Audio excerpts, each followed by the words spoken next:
This is a video, The Greatest Evil a Game Can Commit by Daryl Talks Games. There's an Let's see old what Greek he says. concept known as xenia, which essentially means hospitality or guest friendship.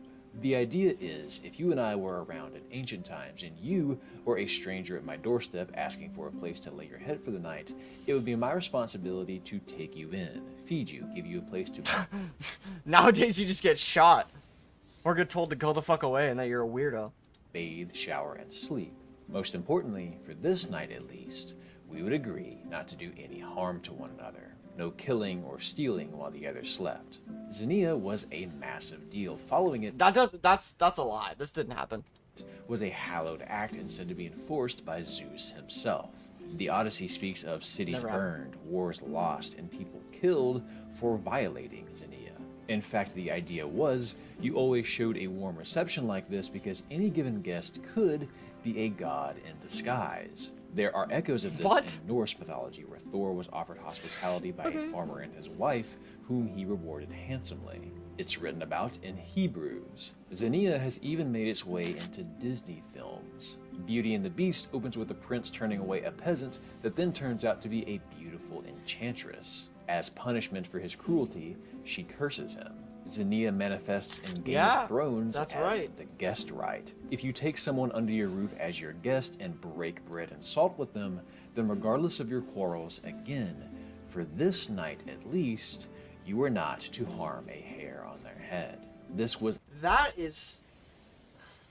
If this is like actually a real thing, this needs to come back. We need to start making people believe there's Thor and shit. Not Thor, I guess, because now everybody just knows he's a fucking superhero, but some other shit. Make them believe there's some dragon god or something, and that you never know, he could be the guy that's coming into your house and just be nice to people. Don't be a fucking dick all the time. a sacred act, and once again, And it when goes it's both broken ways. at the Red Wedding, it is treated as the breaking of a divine vow. 'Cause that's the main reason why people aren't nice to people nowadays. At least that's the reason why I feel, is because that is such a big thing that everybody fears, and it happens very frequently where you try to lend a hand to somebody and they stab you in the back, literally or figuratively. So a lot of people are just so hesitant to even try and attempt to be nice because they're just scared they're gonna get stabbed in the back. Why wouldn't you? It's sacrilege that day. He offered them guest right. Frey will burn in the seventh hell for what he did. In almost every iteration, violating Xenia is seen as one of the biggest acts of dishonor one can commit. Punishable by divine intervention, seen as an unforgivable deed of betrayal, a violation of what separates man from beast, an act of the greatest evil. So what the hell does any of this have to do with video games? After all, games That's are kinda what I was supposed thinking. to try to kill us. That's kind of the point, right? I want my games evil. I'm not looking for respite from the nightmares, Daryl. I want them, and I want them to step on me. I realize this. Games are fiction. Fiction should be frightening and brutal and challenging and engaging and all of those video essay adjectives. But I think because that is so often the point of them, it's easy to grow desensitized to the thrill of it all, and it becomes necessary for games to find new ways to keep you on guard, to subvert expectations. But there is one particular way that games do this Like the that description. is sparingly used. There is a sacred rule that is rarely disturbed, and I think it can best be described as a game violating Xenia, by a game breaking the guest right. And that may sound a little strange. How exactly would a game do this? That's what I was. What line? I was looking at him a little cockeyed. I was like, wait, what do you mean? Like, how are we letting anybody into our homes? How are we being nice to anyone? How does this relate? So explain, please. Cross. I want to tell you all about it. I've got so many juicy examples. So go grab a snack, get cozy, and while you're doing Love that, examples. let me tell you about today's Let me hear 'em. sponsor, Opera GX. Hey, I got Using that. Opera GX has made me realize how genuinely boring other browsers are because, frankly, it offers two big things: character and utility. And it's It is free, kinda so cool, I just but have three things. The biggest Oh, utility to like me it's a browser, is the nobody cares. GX Corner. I often find social media draining but necessary. Half the reason I go is to stay in the loop with new game releases and news, but the GX Corner cuts all of that noise and compiles all of this information. There's a release date calendar to keep you in the loop Yep. when new stuff is coming That's one of the out. coolest There's things. a deals aggregator to let you know when that game you've had your eye on is finally on sale. Trailers, news, stores, it is all gathered here just for you. Yep. The character comes in many pretty forms, dope. but And especially this is in cool. the GX mods feature, which completely overhauls the aesthetic of your browsing experience. Yeah, this is really Customization cool. is endless, but if you go here and explore the GX store, you'll And find mods, a like, mountain of yeah, there's pre-made tons of mods stuff. to choose from, including ones of your favorite games. Spooky season is coming, and I've been sleeping too good at night lately, so I'm currently using the Bloodborne mod, which just instantly changes everything right down to the background music. Let's open some Yeah, tabs. They're so cool. Yeah. Oh yeah, that's what I need. What if we Yeah. type something? They're so cool. Ooh. And check it. If you want to turn one part of a mod off, just go here, find it, and then switch it off. Super simple. And Oh, it just cool. makes your browser yours, you know? If you're hesitant to make the swap because you have a syllabus of I actually didn't bookmarks know and about cookies that, and settings on your to be old browser, completely honest. don't sweat that. Just click the gear, find synchronization, click import plug the bookmarks phone and in. settings, Probably gonna import, die and soon. you're done. So use my link below and go download Opera GX Yep, for it's at free 8%. today. Thanks again to Opera for the sponsor. Now Not back like to I was really on business. it, but whatever. There's nothing quite as relaxing in a video game as hearing a song like this, arriving in a safe room after a hellish romp through one of the many Resident Evil games. I like this. The best save room, at least that I can remember, in any game are the Left 4 Dead safe rooms, because it's always a huge fight to get right. Like you always get 3 or 4 infecteds right before the end of the safe room, and then you just rush in. There's med packs, and guns, and everything. Oh, it's so good. There's love no Left 4 Dead. sigh of relief in gaming quite like the one you release when you discover a bonfire or a save station or a bench Dark Souls when is you good are too. desperately looking. Dark Souls is like really good because you actually feel safe, and it's the only place where you could truly feel safe.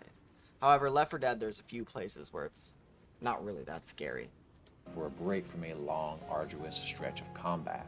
Checkpoints are a necessary break from the tension that your adventure has placed on your shoulders, and they serve many purposes outside of saving. A chance to rebalance the difficulty with upgrades and stat increases. They help steady the pacing of your adventure. They keep the game from becoming too demanding or excessive. And in many ways, they are Yeah. cozy. Like I was That's what saying, they call a oh my god. Like I was saying with... We were about... Here. Anyways, like I was saying with PoE, they need a little bit more checkpoints, man. Like just a tiny bit more checkpoints. That's it. You know, it would make the game a lot more fun to play. It would make it a lot less tedious, especially when you're going through the campaign and for newer players and stuff. You know, if you die and you're 12 years through the level, do like a little checkpoint here or there. You know, every time you complete one of the ores, a sulfur thing, whatever, like just a little checkpoint. That's all. Or dedicated points throughout the level, but more than just every time you go into a dungeon or a certain stage, whatever. Like, there's very few checkpoints. I feel like they should have a little bit more. your For sure. adventure. They keep the game from Fucking becoming hair too behind my demanding or excessive. And in many ways, they are cozy because they're the one place where you can Yeah, be I haven't seen assured that that you are okay. The game Is that won't is that a ask mod? anything of you here. Sit and rest. Be our guest. This is what almost all games teach us, that checkpoints and save stations and safe rooms are safe, which is what makes it so unsettling when one is anything other than that. In Final Fantasy VII, when you're trying to recruit Yuffie, you kind of have to hunt her down like a Pokemon, right? And once you do find her and catch her, you're presented with this screen. You can run over and talk with her, where you'll have to answer her questions correctly in order to get her to join your team, or to ensure you don't have to hunt her down again, you can go activate this save point first. Obviously, the latter makes the most sense, so you do it, and then, wait, why is the save option grayed out? Motherfuck. Now this is a cute little moment. It isn't scary Oh, that's or funny. brutal or stupidly punishing, but it is a complete shock if you fall for it. Since the dawn of the console era, saving your game and replenishing your health at a save station has been a given. It is an established and forced Yes, rule, pretty not much. between the character and the artificial world, but between the cartridge and the human. An enemy or an obstacle is there to provide an Right. in-game challenge, but checkpoints are there to provide a real-life guarantee that when you reach them and hear a noise like this, if anything else happens, you die in the game, your power goes out, your toddler walks over and presses the off switch, Yuffie runs away, you can at Oh. least rest easy that you'll be able to pick up from here. But at this moment, Okay. an in-game That makes entity sense. has used the save point, a human tool to record progress, as a chance to escape. It's an uncanny blurring of the line. Know that it is. Oh my god. I'm such an idiot. I need to move this a little bit. I think I was saying this in one of my previous live streams a couple days ago. That's why people play games, is to escape and to have fun. And games have become less about that and more about agendas and ideas and politics or presenting a certain image, and not about escaping and being a game, not about having fun. You know, nobody plays Monopoly because they think they're going to learn how to make real estate money. Nobody plays Monopoly because they want to be a banker. Not a lot of people play Operation just because they want to be a doctor. They play it to have fun and to escape, to challenge themselves a little bit and to have fun. Use their brain a little bit, like escape reality. Take a second from all the bullshit that's going on in the world and have fun with the people that are around them. Or with games now, just yourself. And it's very frustrating that it's come away from that and more to the politics and everything. It's very frustrating and sad. Escape. It's an uncanny blurring of the lines between what a game has taught you is safe and what is not. It's one thing to subvert expectations with a genre, an enemy, a plot device, a decision, or a puzzle, but for a checkpoint to be anything other than a pause and a promise of saved progress is... So he's going on about, I guess this video's like a game that makes you unsafe at checkpoints. I mean, I'm assuming that's where he's going with it. I don't remember a game that ever did that. I can't remember a game where you didn't feel safe at a certain checkpoint. At least one that's very, very specifically designed to have checkpoints in the game. I mean, like Halo 3, there was never really checkpoints.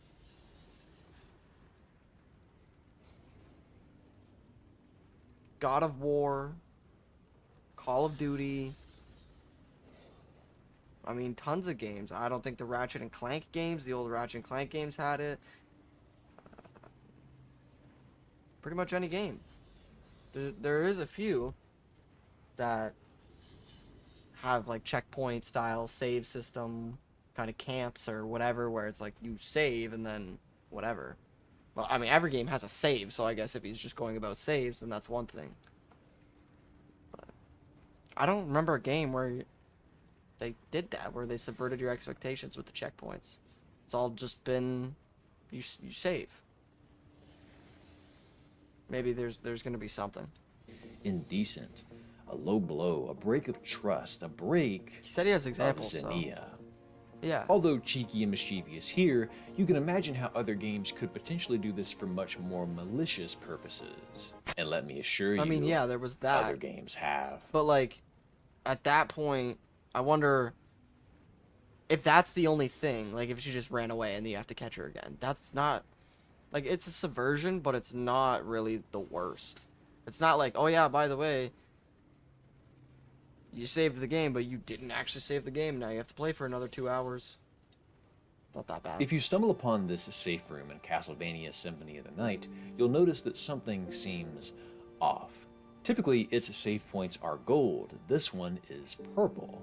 But if you happen Okay. to miss that Never and played carelessly Castlevania. save out of habit, it instead transports you to a nightmare sequence where Alucard must face a vision of his mother, culminating in a boss fight.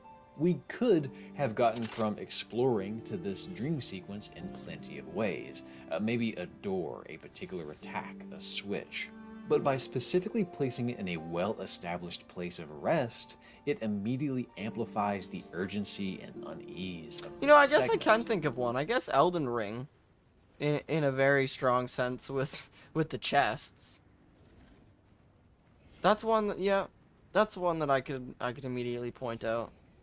I guess I didn't. How did I not think of that? I have so much fucking time in Elden Ring too. How did I not? Such a fucking idiot. How did I not think of that? It's the easiest. It's right. It's there. It's literally. Anyway, let's continue. Now, of course, you could have seen the purple and then said, that ain't right, and then left Yeah. and found this actual save point down the hall. But let's say you see a save point that is actually pretty inconspicuous, and then it... Not only do checkpoints like this act as a catalyst for the surprise they're hiding, they teach you that a place you've long associated with safety is now potentially something else entirely.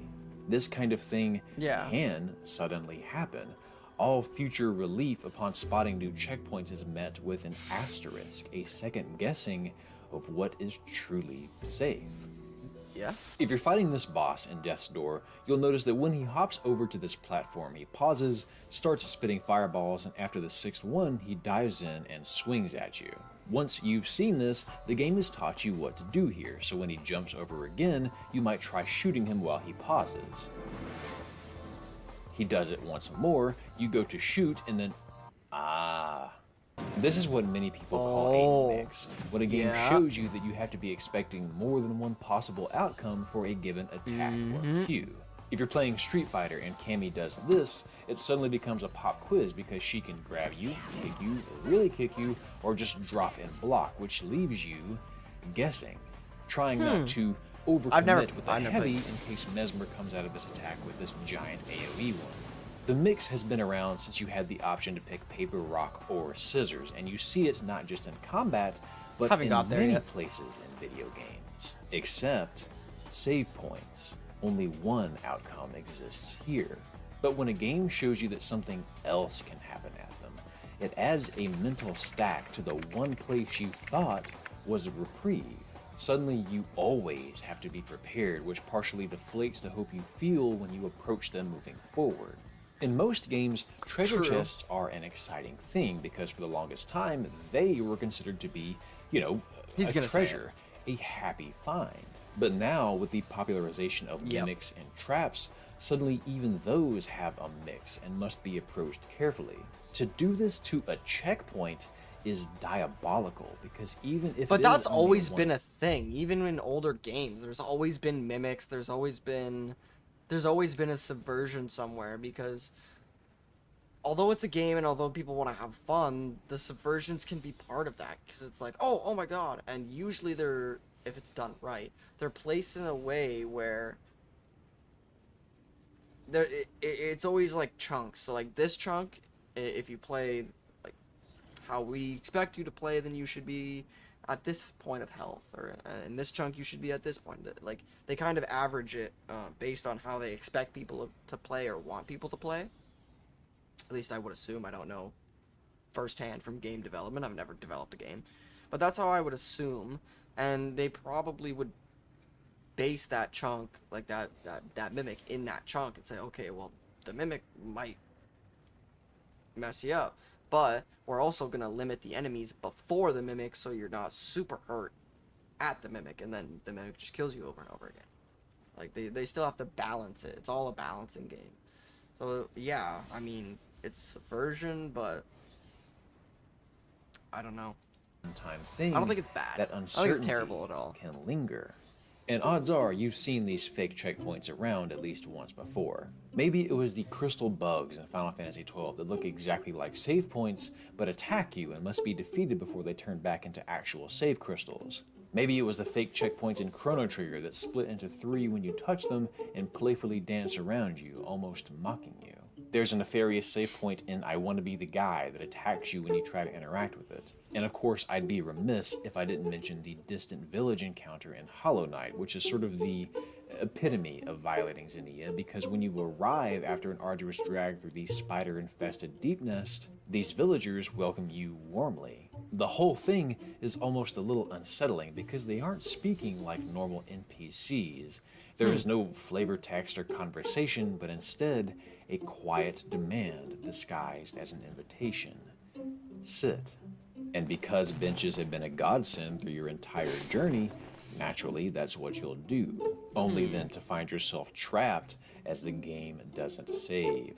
Your health isn't replenished, and the entire room creeps towards you as the screen fades to black. I've never These played Hollow Knight instances either. all step on that promise of safety that so many games have established, all for the sake of toying with you and adding tension in the one place that is supposed to be your rest from tension. It is cruel, but it is most certainly a great way to subvert expectations and create the sensation that you are never truly safe. Yeah. Which a great many players quite fancy, actually. Some members of the FromSoft fanbase have even drafted concept art for bonfire mimics, fake bonfires that when approached That would become be so cool, man. this and attack you. Fun. There's a big part of me that, despite how remarkably uncool this treacherous checkpoint trope is, can't help but find myself grinning at the prospect of more games doing this. In fact, it's kind of incredible to me that despite how critical safe rooms are at easing the unease in Resident Evil, that the series has never made use of an unsafe safe room. At least according to my research. Research? What am I, Dorothy Ann from the Magic School Bus? According to Yeah, my I research, Research. don't remember one. Also, if I'm Yeah, wrong, research, please don't yeah. be shy about shitting on me down below. These games, like many titles, refuse to Love you, break Daryl, Zenith. don't worry. They treat their safe rooms with sanctity. In fact, Resi music composer Akiyuki Morimoto emphasized here that they want safe rooms to not just be a relief, but also memorable. To them, it's critical for pacing that the player, 1, have this break, and 2, promptly know that it is in fact a break signaled by a particular song. Even going as far in Resi 7 as recording the safe room theme you're hearing right now on a tape recorder so it would meld naturally with the dated analog electronics you'd find in the Baker residence. There is a clear That's creative, and that's what a true creative does. Like, a lot of people nowadays, they just kind of throw the sound in there with the easiest thing they can do, whatever. Like, they just make the game, Concord. And the people who make really good games make games like Resident Evil, and they make games like Pow World, and they make games like Halls of Torment. They make all these really good games that people just want to play. And Path of Exile, that was made because they were tired of RPGs that were out at the time and wanted to make one better. So they did. They wanted to be creative. They were creative, and they made a really good game. And not just, oh, let's make another Diablo game so we can make a bunch of money. Let's make Diablo 4. Let's make Diablo Immortal. No, those games fucking failed. But Path of Exile is still doing very, very good. So you be creative and you Commitment make for the- something that people actually want to play for whatever genre it is, and they'll play it. It's as simple as that. Make a good game, people will play it. these developers and many others in making these sacred places honorable and untarnished. To uproot a checkpoint like this would be to undermine all of the others in the game, which is not what developers generally want if they plan to Damn. create a fair, balanced, and well-paced experience.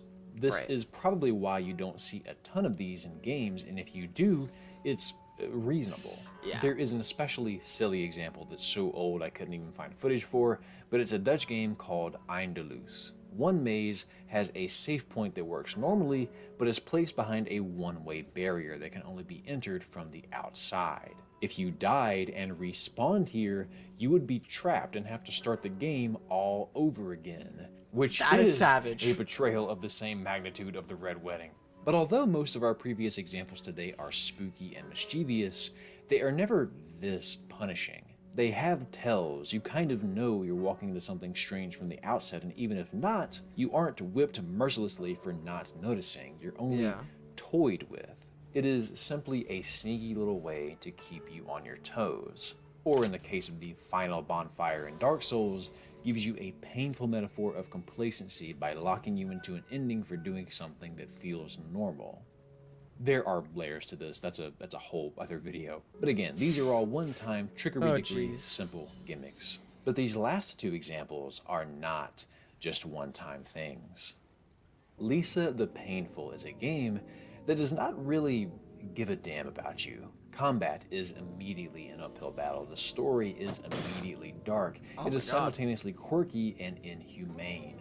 And because both combat and random events are rather punishing, healing up and restoring your SP is going to be critical.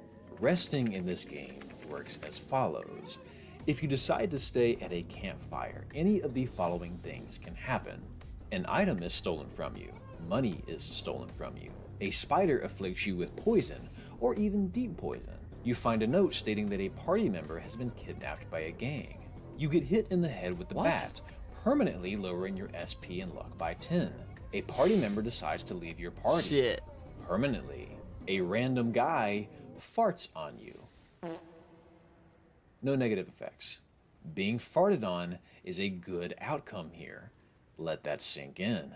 This is only a handful of the risks that come with trying to rest, but there are ways to avoid these things happening. You have the option to stay at an inn or a tent with someone watching over you if you can find them, but of course you'll have to pay for the security, which adds another wrinkle to survival.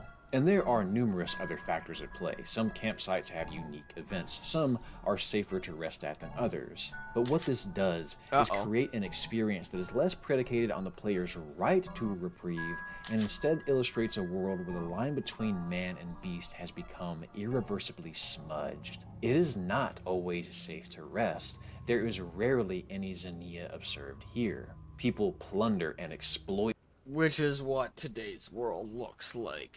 Let's be real. to one another like animals. This is an indecent world, and that is reflected in how it treats the player as well. And there's only one game that I could find that dares to take this a step further, because as barbaric as Lisa the Painful is, you still have the luxury of save crows. These will, without fail, save your game, even if they That's are actually a few really and cool far save between. system. Saving and resting are separate acts here, so although your ability to rest and heal up often comes with a potential risk, saving is offered the sanctity of no side effects. But our final example offers no such promise. Is this a game? Fear and Hunger is a game that I'm just gonna break character here real quick. What the fuck is this game, man? Why are we playing this? I downloaded this just for this video. What are we doing here? Fear and Hunger is a game that does not give a damn about you. No, that would be apathy.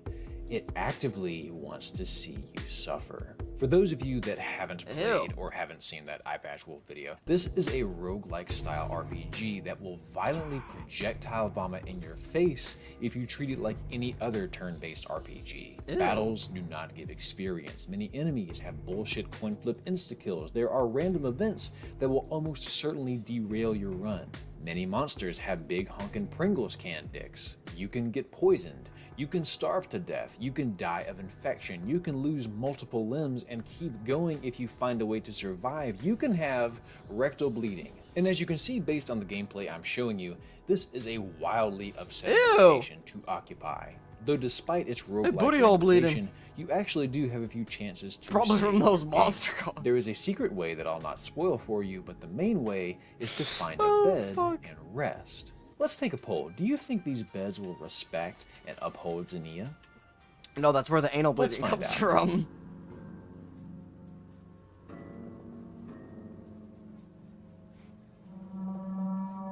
Maybe he's just bringing me a blanket. Fear and Hunger does not guarantee you get to save that dude. to find a bed. I believe that there are 2 locations that are technically safe the first time you use them, but after that, and for any other bed you find, you must successfully call a coin flip to sleep uninterrupted and actually save your game. It is extraordinarily merciless because while many safe rooms offer a true respite at their discovery, finding a bed in Fear and Hunger almost makes dread bubble up from deep inside you because you could. This game is like for masochists. This is when you've played too much Pokemon and you just want to literally make yourself. This is like the Elden Ring of Pokemon. That's what it seems like. Could have a chance to save your game, but you might also be met with a hyper-stressful ambush in the dead of night that could completely devour all progress back to the last time you could save. And this isn't a 50-50 mix, by the way. There is a chance that a handful of other things might happen. Let's say you lose the coin flip, but there are no enemies in the area. Well, your game doesn't save, but it's okay, because you'll just try again. Going back out there will not make me sleepier, but that's exactly what you'll have to do.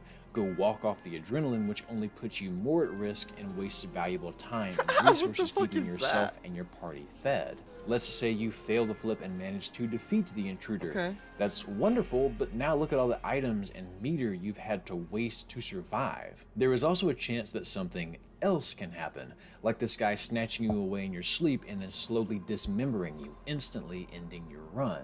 Every shred of decency that a video game typically affords you I wonder what he is is. completely stripped away from you in fear and hunger. You aren't just walking on eggshells at the possibility of a checkpoint breaking Xenia. Xenia simply does not exist here. Hospitality and civility is what separates us. There's a dude with a crow head and a stick, chainsaw, whatever that fucking thing is, arm. Do you think hospitality and civility are even going to be close to present? Us from wretched beasts, which is precisely why it has absolutely no place in this game. The treacherous checkpoint is a well of untapped potential. I mean, that's it. Imagine right the possibilities of this setup. Picture walking into a safe room in Resident Evil, being met with that ambient melody, only to notice that certain notes are out of tune. Suddenly you find yourself ambushed. Imagine an enemy taking advantage of your time in a save menu by ripping you out of it and initiating a fight. Why Ideas is it like this? abound when you consider how off guard and unsettled this would make the player both in that moment and moving forward. But I hesitate to even suggest that because I would hate for this to become the new norm. As cool as treasure chest mimics are as a premise, I feel like I see them everywhere now. Once upon a time, treasure chests used to be an exciting find for me, but nowadays they just immediately put me on guard. They've completely transformed into a decision or an investigation instead of a prize, and that's fine. You can roll away from people those. enjoy that, but is that really what we want to suddenly see in checkpoints? Do we really want the idea of mimic bonfires and benches to become as popular as the stamina meter or the open world tower? Ultimately, it is a powerful tool because it completely subverts what thousands of titles have established over the years. It violates a sacred age-old tradition that has lasted through multiple generations of gamers, every bit as respected and honored as you'd imagine the guest right is. It is a common decency to protect safe rooms and keep the norm for them to be safe, which I think is why I struggled to find many examples for this video. This is simply a line the developers do not like to cross, and even if they do, they usually only dangle a toe over it for a little fun. Do these Xenia-breaking checkpoints have a place? Yes, but not every game wants to be Lisa the Painful. Not every game wants to be Fear and Hunger. Not every game wants to be the Red Wedding. Video games can go to great lengths to be disgusting, cruel, unsightly, provocative, and stirring, but to not respect Xenia is, in my opinion, the greatest evil a game can commit. Yeah. Hey there. Before you go, quick update for all of the regulars here. I will be taking a month off. There will be no October video. The reason is twofold. One, I'm moving. Two, I have something big and special planned for November, and it just made sense to give myself a little more time to work on it. So stay tuned for that. Thanks so much for watching, everyone. If you enjoyed this, don't be afraid to like the video and subscribe. Something big for November, Neither of those buttons will attack you.